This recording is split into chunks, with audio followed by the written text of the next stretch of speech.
Alguém aqui já é do tempo que recebeu carta pelo correio? Ah, vai, não me deixa sozinho aqui, porque eu sei que tem muito irmão. E não faz assim não, levanta a mão mesmo, quero ver onde você está. Você é do meu tempo. E-mail não vale.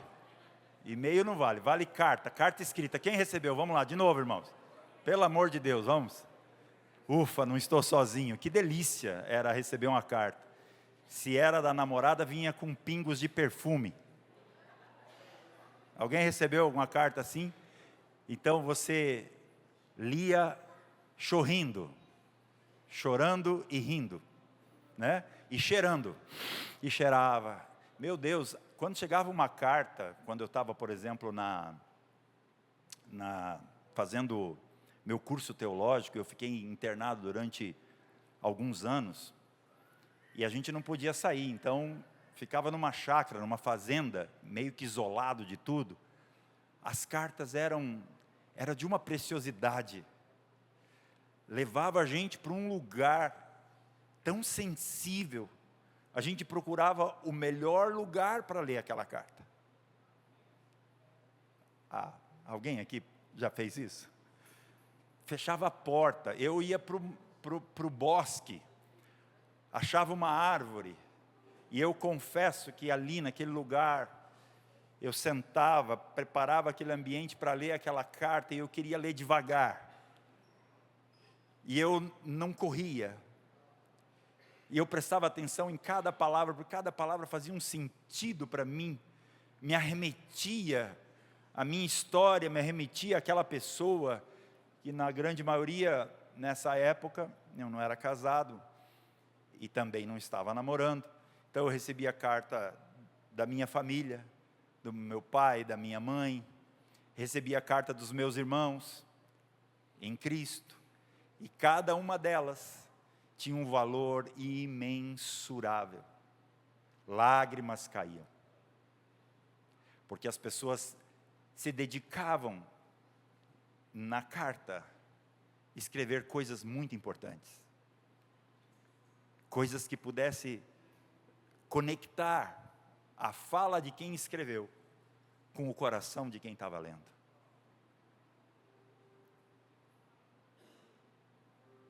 E era maravilhoso. E eu não sei se você fez isso, mas eu não lia só uma vez. Quando terminava, eu começava tudo de novo. E chorava de novo. Guardava aquela carta num lugar precioso das minhas coisas. Ela não era rasgada, não era jogada fora, não era descartável. Tinha o espaço das cartas, onde eu ia juntando. E as cartas, elas traziam um conforto ao coração de tempo em tempo. Porque quando eu estava com o coração apertado, eu ia nelas. Eu voltava e lia de novo. E parecia que a pessoa estava diante de mim. E estava lembrando para mim quem eu era, qual o valor de Deus na minha vida, para onde Deus estava me levando, o quanto essa pessoa estava do outro lado intercedendo, orando, me dava palavras de encorajamento, me contava as notícias que naquela época, meus irmãos, não tinha WhatsApp, não tinha MS, como é que é? Até esqueci. Isso que os irmãos falaram, não tinha. Nem Orkut, pastor Anderson. Alguém sabe o que é esse negócio, Orkut? Existiu, um dia existiu.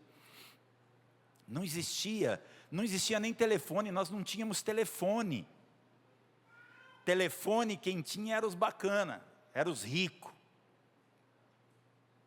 E os ricos tinham os tal dos tijolão. Se é que você me entende dessa época. Aquele que ficava aqui assim, parecia uma arma, né? O cara pensava duas vezes para atacar, porque senão ele levava uma tijolada de um telefone desse tamanho, que puxava uma antena que ia lá em cima. Meu Deus do céu, estou indo longe, hein? Ele já tirava foto, porque as pessoas amarravam uma Yashica nela. Meu Deus, falei Yashica, ninguém lembrou aqui. Yashica é aquela marca de máquina fotográfica, de rolo, obrigado irmã, que você tinha que né? Usar uma manivela. Estou indo longe, hein? Estou indo longe. Mas era assim você tirava a foto e o telefone estava junto. Mas que maravilhoso. Alguns escreviam mais, outros escreviam menos, outros mandavam cartas mais rápido, outros demoravam. Era uma atenção total quando chegava aqueles que traziam a carta da cidade, porque alguém ia buscar para todos os alunos, e nós sabíamos o dia que chegava as correspondências. E meu Deus, também parecia que o dia que a gente não recebia a carta, uma sensação de vazio.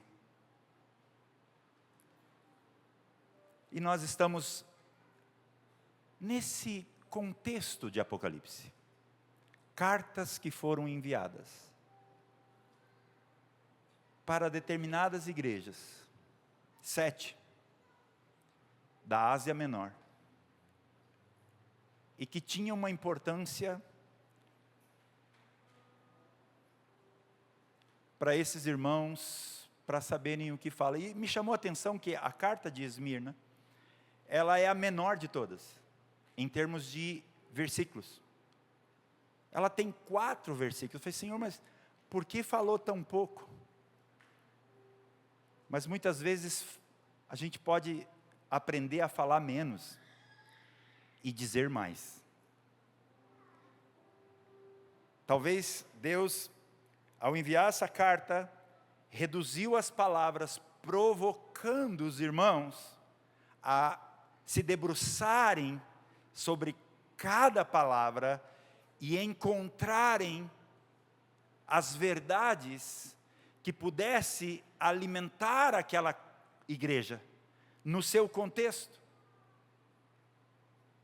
Talvez para nós que não estamos no contexto, vamos ler a carta e não vamos ter o mesmo impacto que os irmãos, porque cada palavra que foi escrita, que foi enviada, fazia um enorme sentido. E eu gostaria, depois da gente ler aqui os 4 versículos, eu queria fazer um contexto histórico e geográfico da cidade, para que a gente pudesse de alguma maneira se colocar nesse lugar, e a partir daí a gente voltar de novo para a carta e buscar a entender o porquê que eles estavam recebendo as palavras que receberam. E essa é uma igreja muito especial. Dentre todas elas, ela é daquelas que Jesus elogia bastante. Ela é daquelas que Jesus está encorajando. Ela é daquelas que tem a advertência, porque sempre tem alguma coisa que Deus vê que é possível melhorar, vê que é possível no processo ir além. Então sempre vai ter uma palavra de encorajamento, de exortação, mas é uma daquelas igrejas que eu diria assim, constrangedoras. E vamos ler Apocalipse 2, do 8 ao 11. E ao anjo da igreja em Esmirna escreve: isto diz o primeiro e o último, que foi morto e reviveu. Ou seja, é Jesus que está escrevendo. Conheço as tuas obras, e tribulações, e pobreza, mas tu és rico. E a blasfêmia dos que se dizem judeus e não são, mas são da sinagoga de Satanás.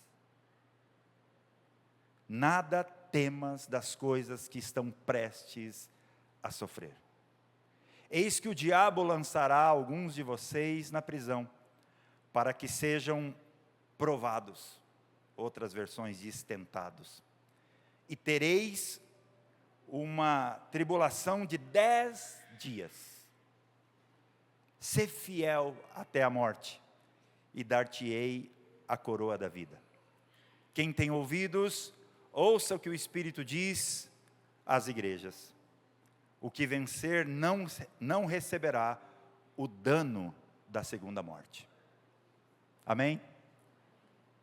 Nos alegramos com a palavra do Senhor, porque tem nesta noite um alimento do Senhor para a nossa vida. Talvez vai ser para alguns imediato, outros é preventivo. E eu estou por certo que essa questão preventiva é de fato para todos nós. Porque para onde estamos caminhando, para os próximos anos como igreja, nós vamos ter que lembrar de Esmirna. Então, dentro desse contexto, me permita aqui, eu fiz algumas anotações e talvez eu vou ficar nelas para não esquecer e procurar ser o mais preciso nas minhas anotações, dando um contexto histórico acerca de Esmirna. Quero falar algumas coisas, por exemplo, sobre a localização. Era uma cidade portuária da Ásia Menor. Isto é a Esmirna antiga, daquela época. A atual é chamado de Izmir, na Turquia. Então ela era uma cidade portuária da Ásia Menor. Sua importância, preste bem atenção aqui, esse contexto é bom a gente avaliar. Ela era uma cidade rica, ou seja, muito próspera. Ela era uma cidade bela, uma cidade muito bonita. Aquele tipo de cidade que se você vê na internet, você tem vontade de pelo menos visitar. Quando não, morar. Então ela era rica, bela. Uma outra característica e importância dessa cidade, no seu contexto, ela era leal a Roma. Considerada, preste bem atenção nisso, a coroa da Ásia. Então era de se encher os olhos acerca de Esmirna, onde estava essa igreja. A religião, forte culto ao imperador romano, era obrigatório. Não podia ter escolha. E aqui começam as complicações, porque todos eram obrigados, uma vez vivendo nessa cidade, eram obrigados a prestar culto ao imperador romano e, mais ainda, paganismo local. Era uma cidade muito pagã. E nesse contexto, rica, bela, coroa da Ásia. Os cristãos, era uma igreja que vivia ali perseguida por não adorar a César. E a sinagoga local, havia hostilidade dos judeus contra os cristãos, colaborando com a perseguição. Porque os judeus entregavam os cristãos acerca dos cultos que eles praticavam, para ficar bem na fita com os romanos. Porque os romanos perseguiam, e nós vamos ver isso no texto, nós vamos entrar um pouquinho nessa característica da igreja de Esmirna. Prendiam, e aqui esta é uma igreja também dos mártires. Matava. E à medida que a igreja não respondia ao Império Romano, ela sofria dura perseguição. Ela era hostilizada, ela sofria muito, nós vamos ver isso. Então assim a igreja vivia sob tripla pressão: econômica, social e religiosa. Está nesse contexto a igreja de Esmirna. E eu queria já aqui nessa introdução, fazer um comentário que é real, e se você não sabe disso, que eu acredito que você saiba, mas vamos refrescar aqui a nossa memória, é que a igreja vai bem, obrigado, em tempo de perseguição. A igreja, ela se torna forte, eficaz e funciona no seu melhor tempo de existência quando ela está sob perseguição. E aqui começa a minha fala do constrangimento de eu pregar essa palavra, Porque ao olhar o meu contexto, ao olhar a minha própria vida e olhar o meu contexto, é como se nós aqui só ficássemos na história, de alguma forma. Isso aqui nós estamos falando mais de alguém do que de nós. Claro que alguns de nós sofrem perseguição por causa do Evangelho, às vezes na família, num amigo, né, alguma rede social, começa a haver exclusões e tal, mas ainda assim, não se compara ao todo do que essa igreja viveu e passou. Então, dentro desse contexto, desta igreja, que como você tem, qual notícia, por exemplo, da igreja na China? Quantos vídeos você assiste de pastores chineses na China pregando? Quantas conferências cheias de gente você assiste no seu YouTube da igreja que está na Coreia do Norte, e não subestime, porque ela está lá. O governo não sabe, procura, como um cão raivoso, buscando, não acha, porque o próprio Senhor aguarda. Mas ela é real e ela está lá. E ela está diante de Deus, vista, notificada e funcionando plenamente num lugar hostil, perigoso, onde os cristãos não sentem medo, sentem alegria de poderem ser mais um que vai derramar o seu sangue pelo Evangelho.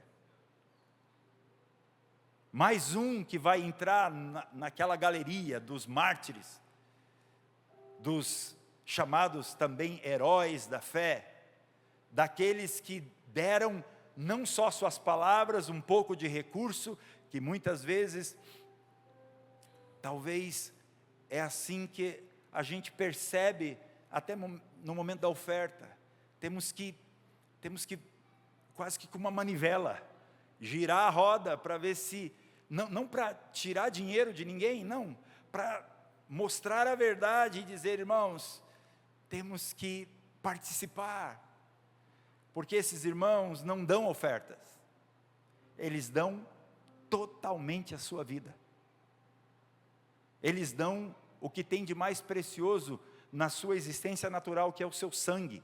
O sangue pinga sobre a terra e estremece ela. Que notícias temos dessas igrejas atuais? Nada, nenhuma. Mas há estudos que comprovam que são nesses lugares hostis, não nos lugares visíveis, onde nós temos os números, como dizem do Brasil, que é uma nação evangélica, como se ser evangélico fosse definir ser cristão, e não é. Pertencer a uma igreja evangélica não significa de verdade ser cristão, e muito menos ser filho de Deus.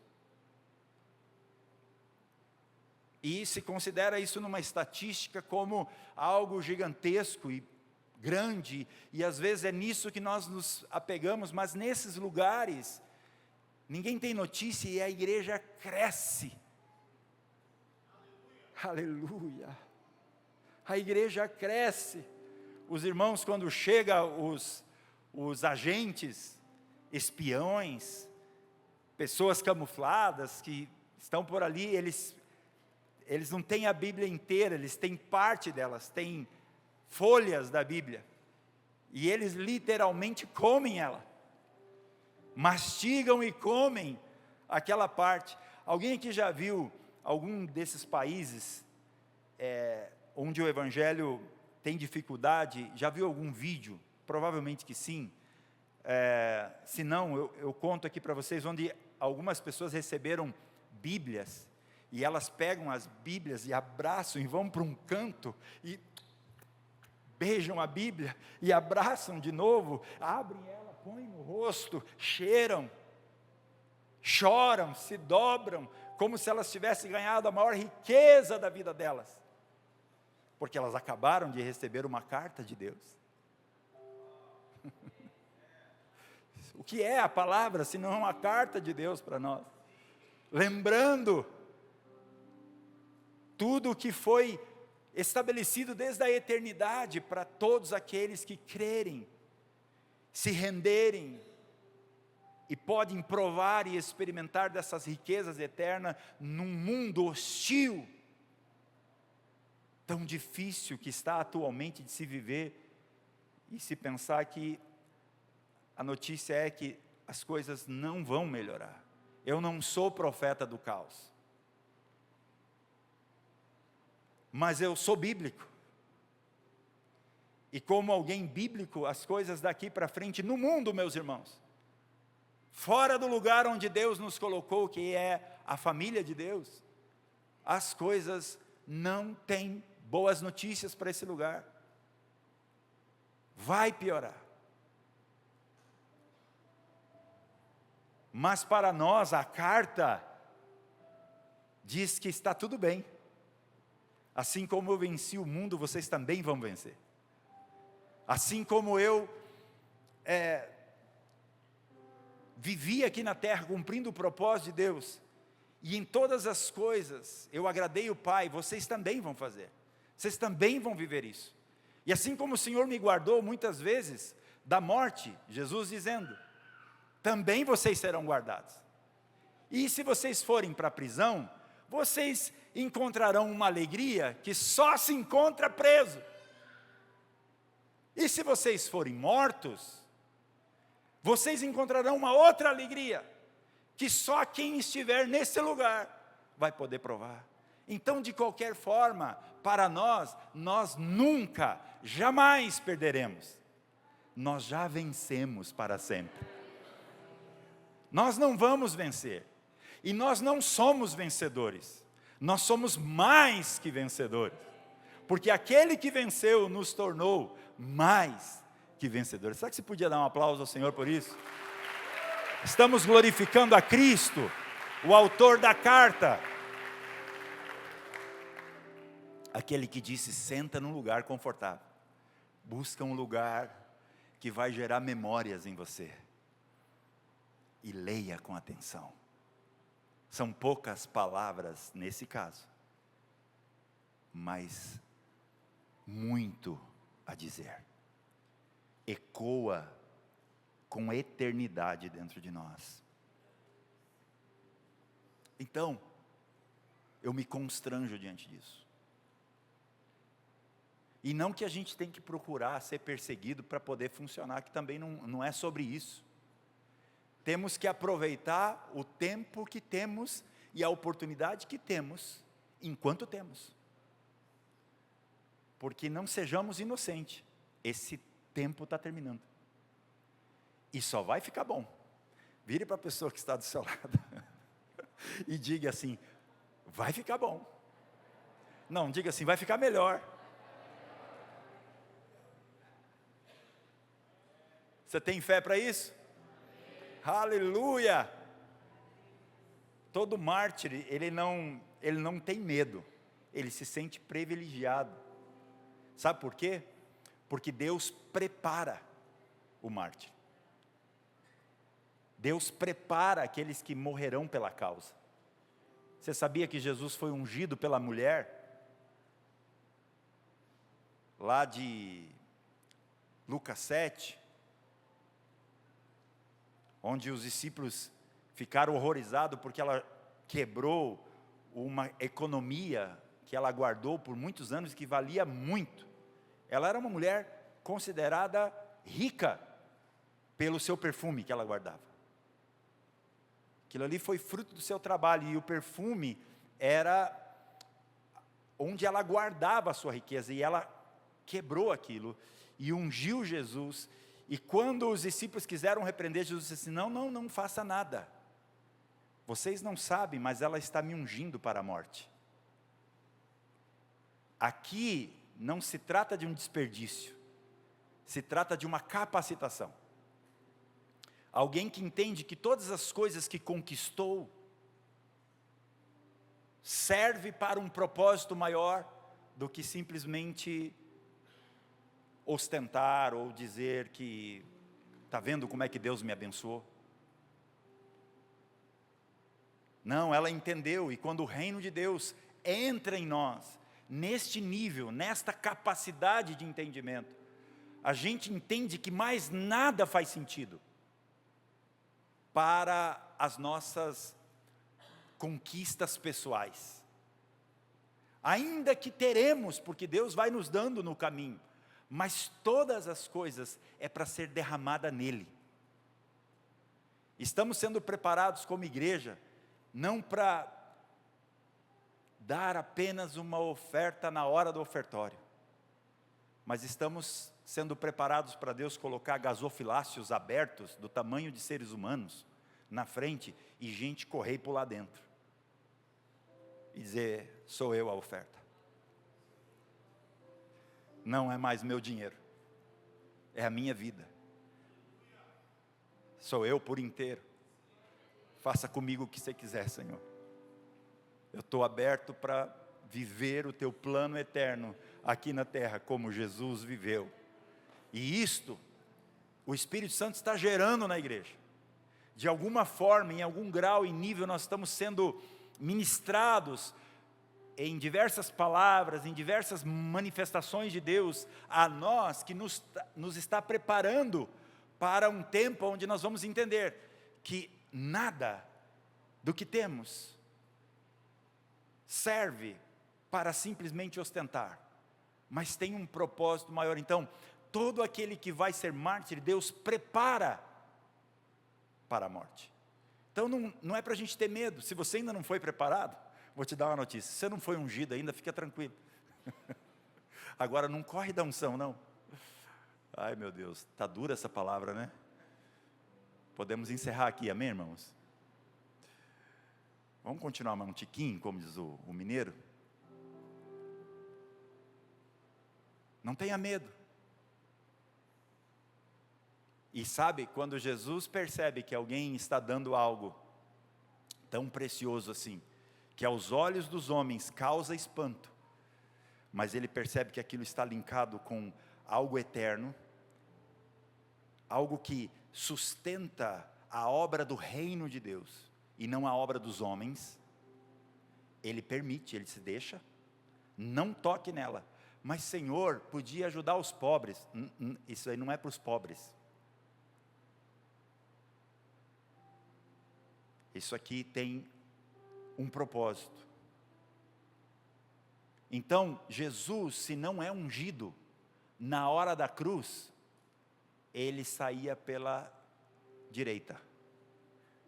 Enquanto os guardas estão chegando e ele não suportaria orar, Pai, se possível passa de mim esse cálice, e não haver uma resposta clara de Deus, ao ponto de dizer assim, até o Pai me deixou. Até o Pai me abandonou, não sobrou nada, os meus discípulos dormem, os outros estão lá no pé da montanha dormindo, esses 3 aqui em cima comigo dormem, e eu falei com meu Pai, o único que fala comigo e não me respondeu. Game over, acabou, não restou mais nada, mas ele foi ungido.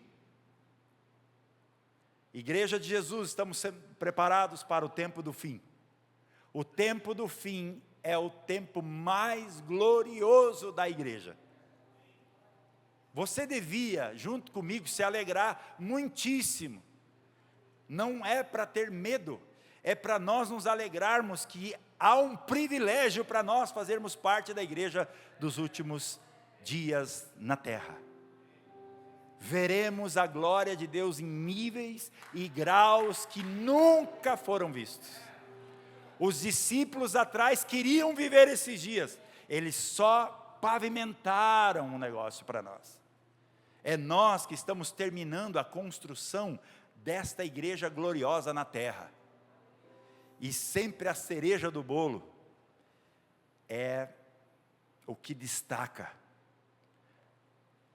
Veremos manifestações gloriosas de Deus, de maneira tão poderosa, milagres. Irmãos queridos, deixa eu profetizar algo aqui.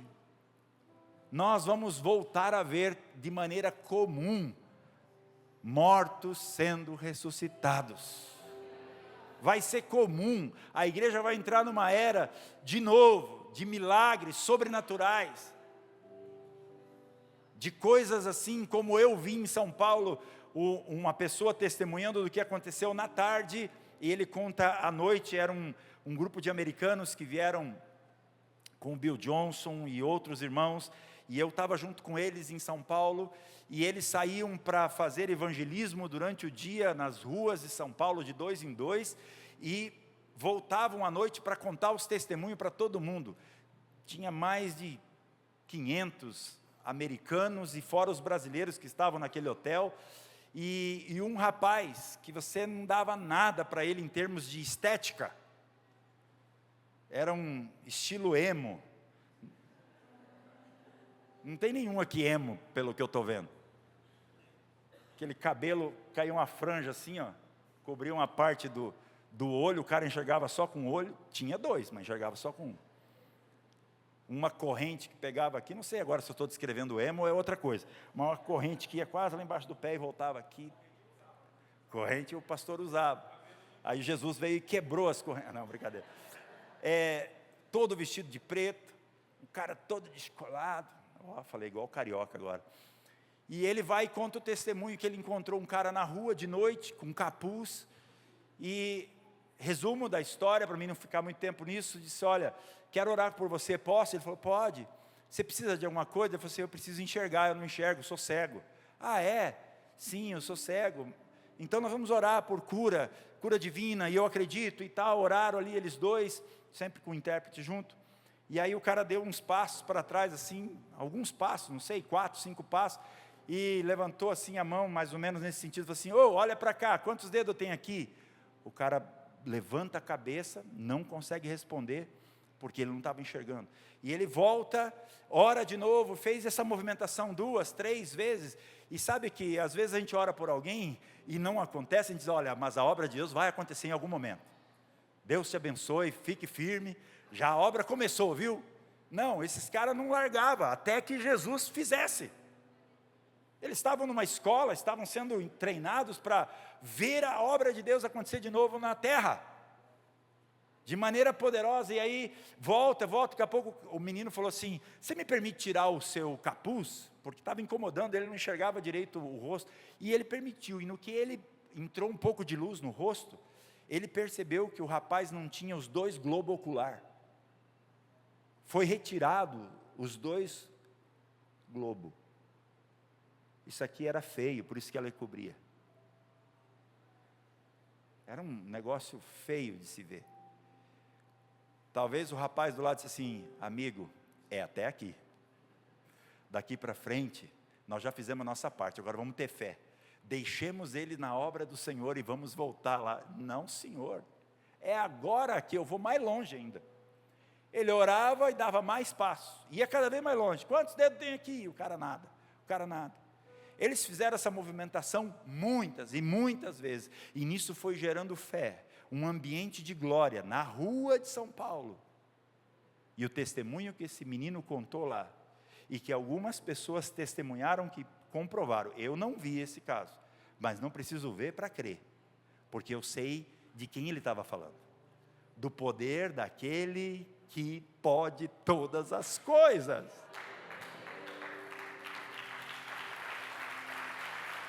Louvado seja o Senhor. Não sei pelas tantas, quando ele fala, o cara começa a chorar de lá.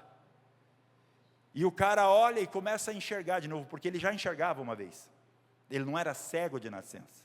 Ele perdeu os 2 globos, ou globo ocular, os olhos. E sabe o que aconteceu? Um milagre de maravilha. Deus devolveu os 2 olhos para ele. Deixa eu te dar uma boa notícia. Esse não é um caso só para São Paulo, não. Esse é um caso para toda a terra. E se aqui faz parte do globo chamado terra, e aqui tem a igreja, como tem igreja em toda parte, estamos sendo preparados para um tempo do fim, que pode ser que entrará pessoas aqui, ou quase mortas, ou mortas. E a ordem do Senhor é: levanta. e o morto voltará a viver. E nós não vamos ficar dizendo, aleluia, glória a Deus. Se o morto levantar aqui, alguns caem morto aí também, pelo susto. Se misericórdia, pum. Outros, não há de ver que funcionou mesmo. Os incrédulos. E outros darão pulos maior do que a sua própria estatura. Vão esquecer que não pode pisar nas cadeiras, vão pular em cima das cadeiras. Vai subir aqui e nós vamos perder o controle, porque a glória de Deus será tão grande, tão poderosa. Louvado seja o Senhor. Ele está animando o nosso coração. Se existir igreja de Jesus nesta casa, veja o que eu estou dizendo. Não estou dizendo de evangélico, estou dizendo de igreja. Se existir igreja de Jesus nesta casa, como eu creio que existe, então nós estamos com a carta na mão, de uma voz de Deus, dizendo, eu vou fazer tudo de novo, e vou fazer obras ainda maiores. Estamos sendo preparados para isso. Amém ou não? Alguém tem fé para isso? Como é que a gente começa? Pratica com uma dor de cabeça. Você sabe que tinha uma época que eu ia no cemitério praticar ressuscitar mortos. Eu sei, pode me chamar de maluco, está tudo bem. Nós éramos de um ministério chamado Casa de Davi em Londrina. Eu, minha esposa, na época, só com a primeira filha que chegou com 3 meses de idade, a Isabela. Depois nasceu a Giovana lá, e por último a Manuela nasceu aqui em Foz do Iguaçu, quando a gente já tinha voltado. E nós éramos tomados de tanta fé.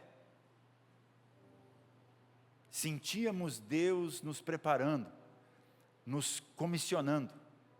Que algumas vezes eu tinha fé suficiente, porque em frente estava o maior cemitério da cidade. Fica no centro praticamente no centro de Londrina. Se eu não me engano é São João, cemitério São João. E eu ia lá, o coveiro me seguia à distância. Eu sempre levava um susto. Estava orando perto de uma tumba. E quando eu olhava assim no meio daqueles vão, estava o coveiro assim, de olho para ver o que eu ia fazer. E eu não estava nem aí. Eu dizia, Senhor, eu estou no lugar mais hostil para praticar a minha fé. Só que eu ficava o tempo todo pensando, e se alguém gritar lá de dentro, oi! Eu ficava de olho os corredores, por onde, eu estou sendo muito vulnerável, por onde que seria uma saída mais rápida. Ou chamar o coveiro, agora eu vou te chamar, filho, vem cá que tem alguém chamando aqui dentro. E tinha algumas covas que elas já estavam meio destruídas, com buraco. E passava perto e eu ficava imaginando a mão saindo lá dizendo, pode me ajudar, por favor? A gente está rindo para dar uma amenizada, mas deixa eu te falar, a igreja de Jesus, nós estamos sendo preparados para esse tempo. Nós não vamos encher só templos de 1.500, 3.000, 5.000 pessoas para estar cheio de gente. Nós vamos ver a glória de Deus. Nós vamos ver o que os olhos não viram, os ouvidos não ouviram e nem chegou ao coração do homem, as coisas que Deus tem preparado para aqueles que o amam. Nós vamos ver glória de Deus. A igreja está sendo preparada não só para voltar para a eternidade, mas ela está sendo preparada para ela agir de maneira gloriosa em toda a terra. Então por isso para mim faz sentido essa carta, porque é um ânimo para esta igreja, a igreja de Esmirna. Vamos tentar entrar de versículo por versículo e tirar algumas lições. Versículo 8, onde Jesus diz, primeiro e último, o começo e o fim, o alfa e o ômega. Ou seja, de uma ponta a outra, ele está dizendo, eu sou. Eu estou encorajando vocês. Eu quero lembrar que toda obra de vocês, nada vai funcionar se não passar por mim. Eu sou. Ele é eterno, amém?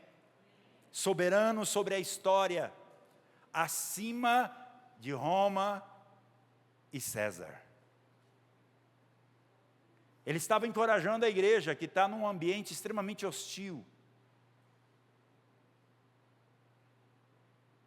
Num lugar que era complicado ser crente. Era complicado ser cristão. Ou você era, ou você não era. Lá não tinha gente em fase de decisão. Lá não tinha gente dizendo, será que eu vou? Será que eu vou seguir mesmo? Ou naquela fase ainda onde parte da sua vida é do mundo e parte da sua vida é de Cristo. Não existia isso. Porque ao você fazer parte, você estava numa lista negra. Você estava correndo sério risco. Eu pergunto, que risco a gente tem por estar aqui nesta noite? Qual o risco que eu e você estamos correndo por ser cristão? Eu falei aqui domingo e vou repetir. Um dos piores momentos da igreja, no seu geral, é quando ela está amiguinha de todo mundo. Quando ela é amiga, por isso o perigo da... Como é que é o nome quando junta todas as religiões? Sincronismo não, tem um outro nome. Ecumenismo. Tá? Onde todo mundo se ajunta, cada um na sua, e está tudo bem. E pegamos nas mãos e vamos fazer, cada um faz a oração ao seu Deus. O cristão faz a oração ao seu Deus, o Buda faz do outro, o outro faz do outro, o outro faz do outro, e estamos todo mundo junto, porque agora nós nos unimos. Esse é o maior perigo que existe. A igreja não está funcionando no seu papel. Ela veio para amar, mas ela veio também trazer uma expressão clara da justiça e da santidade de Deus. E uma vez que você se posiciona assim, você entra numa lista negra. Nunca mais olharão para nós, irmãos. Tem sinais nesses dias do que está acontecendo com os cristãos. Nós sabemos o que aconteceu com aquele rapaz nos Estados Unidos. Aquilo traz uma mensagem para toda a igreja da terra. Não é um caso só isolado. São casos que Deus está nos chamando a atenção. Estamos entrando numa linha séria. Então é um recado para você e para mim. Você vai continuar sendo firme no seu cristianismo? Então olha como é que é o fim. Você não vai negar mesmo? Você não vai negociar comigo? Nós não vamos trocar uma ideia e achar um consenso, nem para Chico, nem para Francisco? Não, senhor. A igreja é de Cristo, e Cristo é sim, sim e não, não. Nós não negociamos. O evangelho é carregado de amor, mas é carregado de justiça.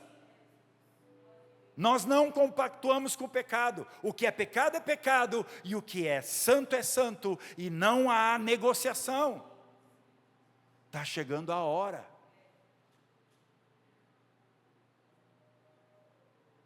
Então, outra coisa no versículo 8 que me chamou a atenção é que esteve morto e reviveu.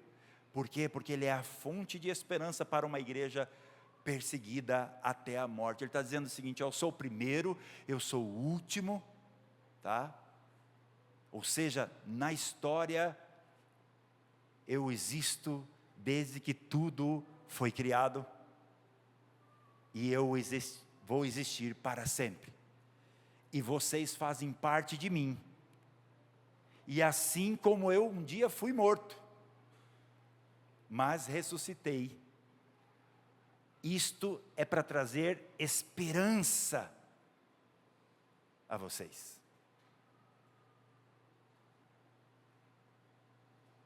Cristo lembra que a vida vence a morte. Ele é o exemplo e a nossa garantia. Nós humanos, quando vemos um mártir morrendo, entramos em pânico. Quando a gente assiste uma cena chocante de alguém degolando o outro, simplesmente porque era cristão, ou sendo enterrado vivo porque era cristão, a gente entra em pânico. Mas deixa eu te dar uma perspectiva do céu. O céu se alegra ao ver que alguém foi fiel até a morte.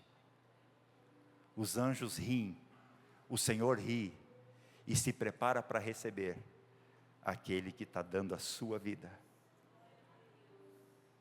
Eu estou sem condições de pregar nessa noite, porque ao olhar para mim eu falo: Senhor, o que eu estou fazendo? Que tipo de evangelho eu estou vivendo? Vamos continuar mais um pouco. Versículo 9. Conheço as tuas obras e tribulação e pobreza. Olha o que Jesus está falando acerca dessa igreja. Obras, sabia o que eles praticavam, sabiam que eles não negociavam.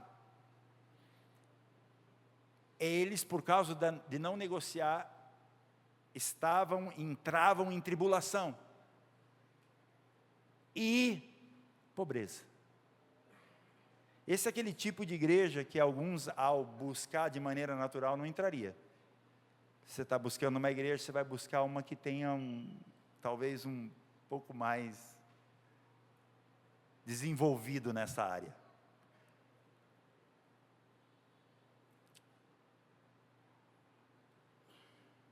E Deus, deixa eu te falar uma coisa, Deus não tem problema nenhum com pobreza. Aliás, Ele tem mais problema com riqueza do que com pobreza. Desde que seja como esta igreja de Esmirna, que por causa do posicionamento deles, eles eram perseguidos, excluídos e retiravam deles, confiscava deles o que eles conquistavam. Tudo para parar o evangelho. Só que Jesus coloca aqui, mas, e ali está entre parênteses, né? Está destacado ali, mas tu és. Por favor, não tenha uma mentalidade carnal aqui para olhar para a riqueza, esse rico aqui, e pensar nisso. Porque a maior riqueza de Deus, guarde isso no seu coração, a maior riqueza de Deus para a igreja é Cristo.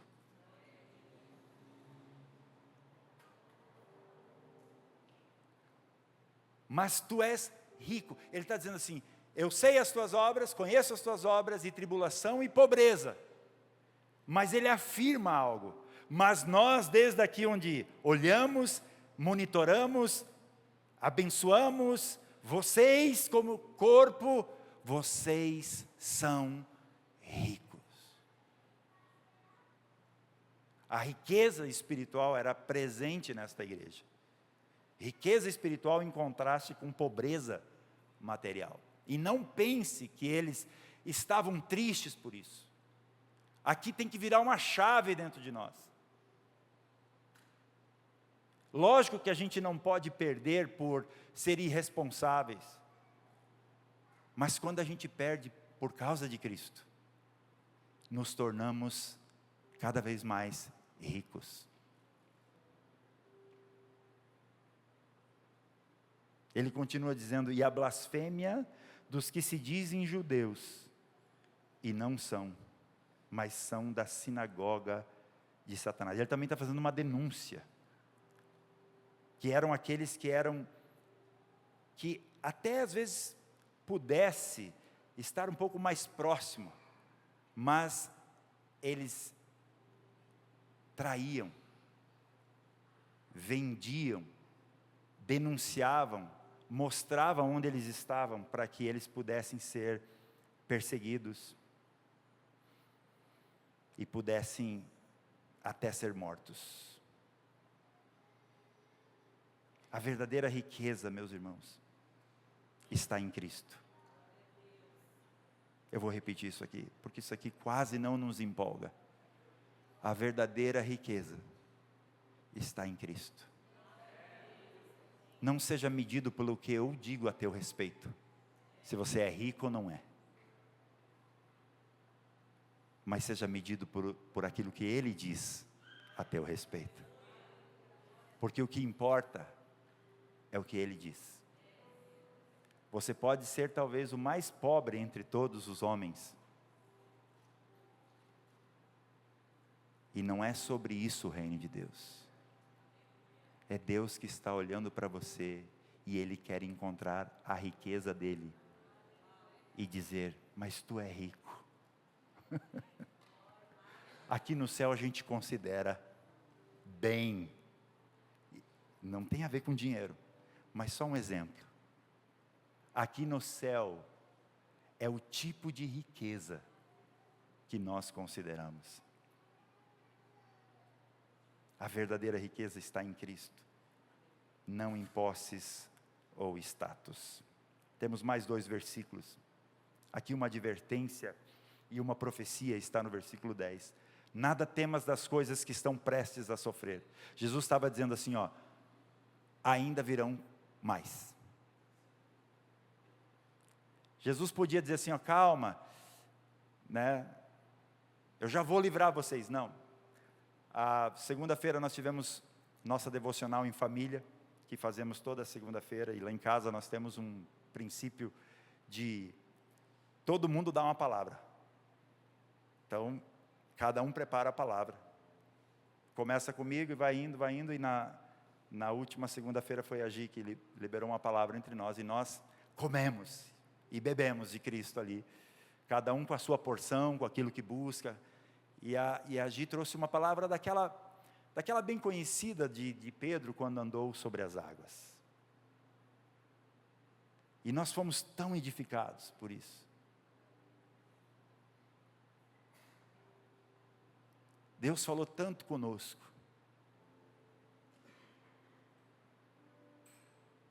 porque é aqueles momentos que você está andando sobre as águas, e o barco que você saiu ficou escuro,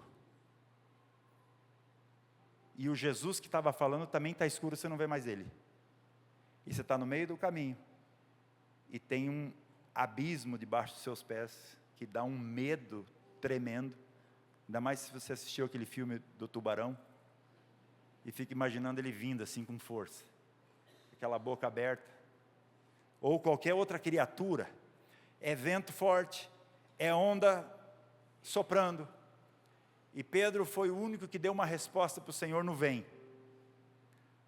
O vem que foi para Pedro, deixa eu colocar um entendimento que eu tenho no Espírito, não foi só para Pedro, foi para todos, porque se o outro fala assim, Senhor, se Pedro está indo, eu também quero ir, vem logo, vamos se divertir, vem logo que é muito legal aqui onde eu estou. Ninguém foi além de Pedro. E nessa hora, quando ele olha para lá e não vê Jesus, tem um silêncio, Jesus não está falando com ele. Lá também tem outro silêncio, onde os discípulos estão assustados com o vento, agora não é mais nem com o vento, e nem com a tempestade, é ver Pedro andando sobre as águas, e Pedro sumindo dos olhos deles, e agora não sei onde está Jesus e não sei onde está Pedro, e Pedro não sabe onde está o barco e não sabe onde está Jesus, e nesse momento começa lentamente a afundar, mas Jesus vem até ele, estende a mão e diz, homem de pouca fé. Não é uma crítica num sentido negativo, deixa eu te colocar algo que o Espírito Santo ministrou ao nosso coração, é dizendo, apesar da sua pouca fé, você pode ter a fé do tamanho de um grão de mostarda, mas se você disser para aquela montanha, saia daí e se lance para lá, ela vai fazer exatamente conforme esta fé, que um grão de mostarda na palma da mão quase não dá para ver, de tão pequena que é. É melhor ter pouca fé e responder ao Senhor, do que ficar seguro no barco sem nenhuma fé. É melhor você andar numa fé que está pequena e às vezes quase sucumbindo. E é interessante que aqui eu quero fazer essa aplicação em cima do texto que nós não temos das coisas que estão prestes a sofrer, porque ali eles estavam terrivelmente se sentindo numa ameaça de vida. O barco ia afundar, não ia suportar. E Jesus, escute bem, Jesus pega Pedro, levanta ele, tira ele, coloca ele de novo num lugar sólido, e a Bíblia diz que eles foram em direção ao barco, e o vento só parou quando eles subiram no barco. Qual é a garantia? Jesus não está dizendo assim para a igreja, para nós e para qualquer outra, em qualquer época, que as tempestades vão acalmar. Ele está dizendo, eu vou andar com você na tempestade. Não temas. Não tenha medo nesse ventinho que você está passando. Nessa hora que você está com medo, eu tenho uma garantia que eu te pego e eu ando com você. Eu não vou tirar a tempestade, eu prometo andar com você na tempestade. E vou colocar você nesse lugar de novo, junto comigo. E por causa da obediência de Pedro, todos foram beneficiados. Por causa dessa experiência, quando Pedro volta com Jesus para o barco, naquele momento, parou o vento e a tempestade. Nada, Jesus disse, nada temas das coisas que estão prestes a sofrer, ou seja, virá momentos ainda de sofrimento. Eis que o diabo lançará alguns de vocês na prisão, para que sejam provados, e tereis uma tribulação de 10 dias, ele dá um tempo aqui.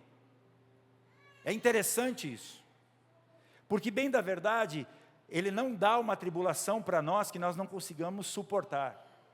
Então você está atravessando um vale difícil, e ele está só no comecinho, você acabou de descobrir que entrou num problema da sua vida, não temas, tem tempo de começar, mas vai ter tempo de terminar. Vai acabar, e tem o tempo de Deus, e é um tempo completo, porque 10 fala de algo completo. Quando completar o ensino, quando completar a vontade de Deus, quando completar o que Deus tem por fazer nesse processo na sua vida, acaba. E sabe uma coisa? Você sobrevive. E sabe uma coisa? Essa doença não terá poder sobre você. Sabe uma coisa? Deus será glorificado através desse momento difícil que você está passando. Tem 10 dias, ele disse, e tereis uma tribulação de 10 dias. E aí ele continua dizendo, sê fiel até a morte. Não seja fiel só até os 10 dias, mas seja fiel até a morte. E então dar-te-ei a coroa da vida. Esse é o maior presente que nós vamos poder receber quando chegar lá. É uma coroa chamada coroa da vida. Você sabe que alguns chegarão lá e não serão coroados. Serão recebidos, a Bíblia fala em Apocalipse, com palmas. Mas aqueles que receberão coroas são aqueles que viveram exatamente como Cristo queria que essas pessoas vivessem para a glória dele.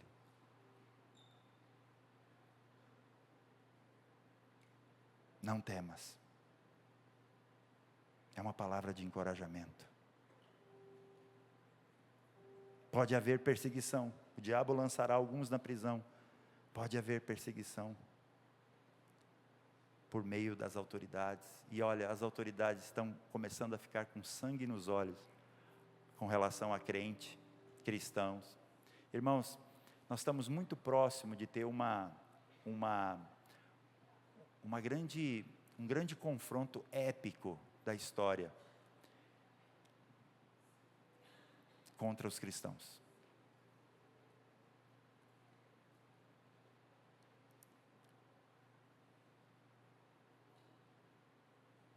Mas Ele não prometeu que vai nos tirar desse lugar.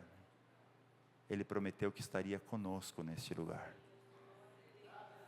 Ele vai animando você.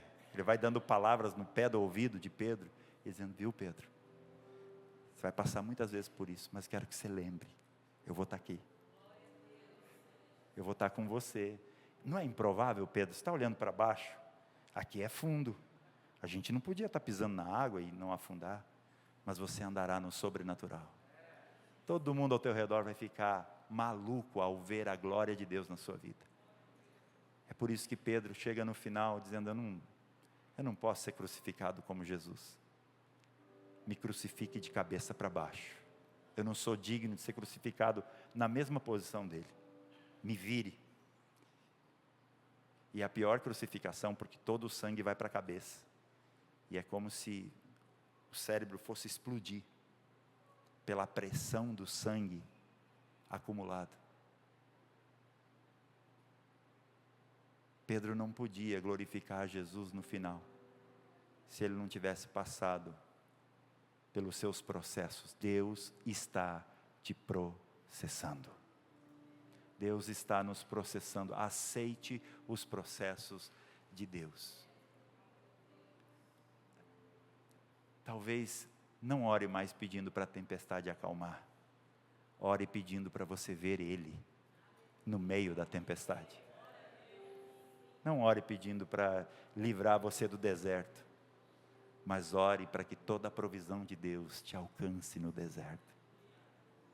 Que o maná, não só o maná dos hebreus que passaram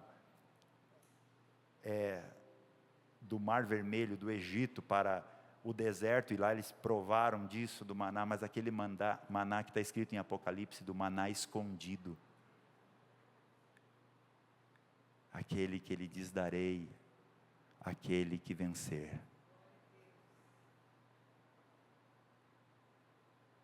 Pare de reclamar da sua dor, e comece a glorificar a Deus, porque ela existe, e fala: Senhor, me ensine nesta dor, como te glorificar, como ser fiel a você, como levantar as minhas mãos quando é improvável levantar as mãos e te dar glória.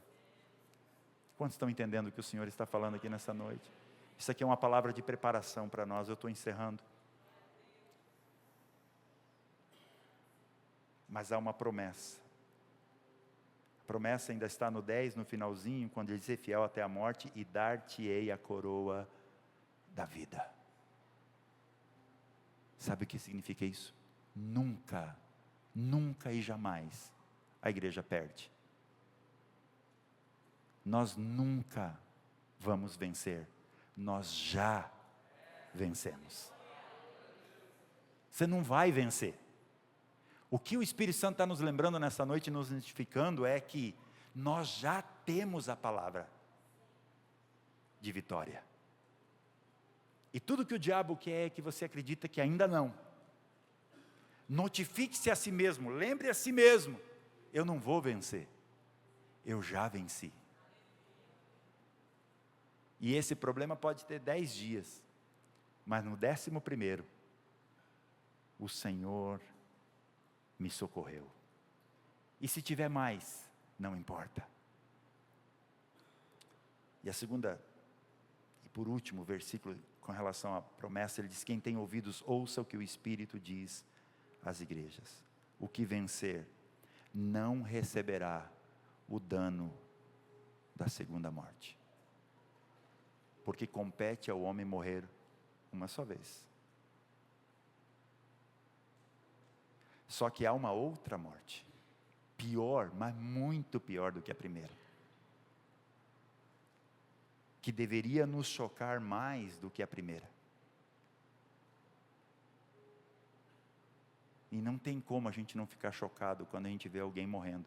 Não dá para assistir aquele vídeo do menino lá, Charlie, alguma coisa, nos Estados Unidos, me perdoe, às vezes eu não lembro o nome todo, mas está famoso, e ele levando aquele tiro, e para quem viu aquilo, sem que nada pudesse cobrir, e você não ficar chocado. Não dá para não ficar chocado, humanamente falando, quando eu entrei no quarto, para chamar minha mãe, para vir almoçar, e encontrar ela já morta. E meu instinto foi reanimar, foi chamar, e ao mesmo tempo eu tinha que lidar com as verdades que me possuem, e lembrar que estava tudo bem, socorrer minhas filhas que choravam, minha esposa, ter que ligar para algumas pessoas e poder dizer, olha, venham para cá, não sabia nem para quem ligar, mas aqueles que têm esta vida portada, é nesta hora que encontram o verdadeiro cristianismo, a realidade do reino de Deus no seu interior.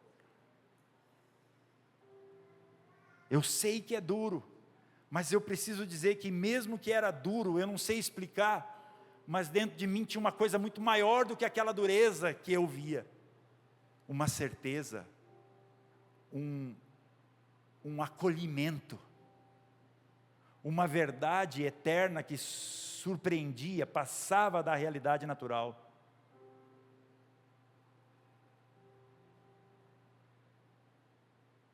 Ao que vencer não receberá o dano da segunda morte. Eu quero orar com os irmãos.